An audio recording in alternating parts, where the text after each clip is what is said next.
بسم الله الرحمن الرحيم. السلام عليكم ورحمة الله وبركاته، مشاهدينا المحترمين على اليوتيوب. بتمنى من حضراتكم لايك وشير ونشترك في القناة ونصلي على النبي عشان كلنا ناخد ثواب.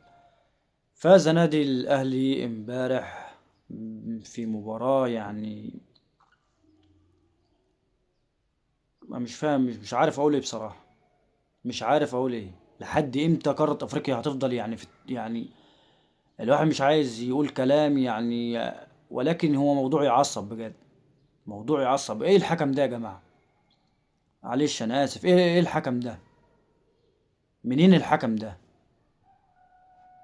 كلنا شفنا الكوارث اللي قدمها امبارح. اعتقد الناس اللي كانت بتتفرج على الماتش خرجت عن شعورها بسبب الحكم ده. ايه الحكم ده يا جماعة؟ ولحد امتى هنفضل بنلعب من غير فار يا جماعة؟ دوري ابطال افريقيا يا جماعة، هي البطولة ديت يعني، معلش، هل هي قليلة يعني؟ هل هي بتحقق مكاسب قليلة مش قادرين توفروا يعني تقنية الفيديو في كل المباريات بتاعتها؟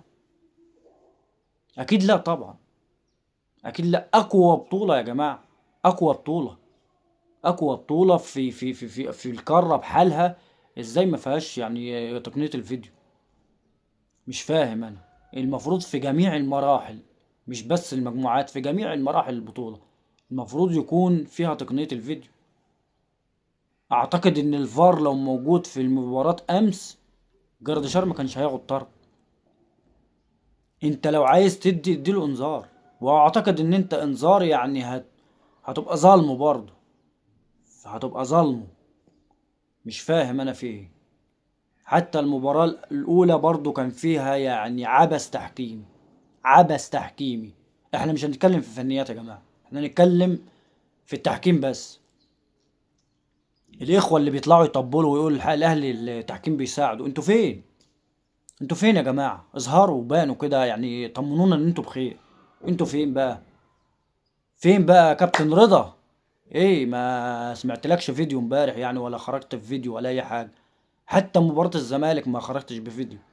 انتوا فين بقى؟ الناس اللي بتتكلم على التحكيم والاهلي بيساعدوا التحكيم والاهلي بيساندوا التحكيم، ما شفتوش الظلم البين اللي الاهلي وصل له امبارح في المباراة؟ فين بقى؟ فين التحكيم اللي بيساعد الاهلي؟ يا جماعة معلش، احترامي الكامل للناس كلها. حكموا عقلكم.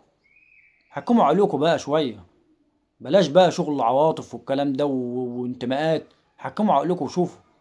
شوفوا الظلم البين اللي الاهلي يعني اتعرض له امبارح. الاهلي كان قدم شكوى في الحكم ده امبارح. ده كان عايز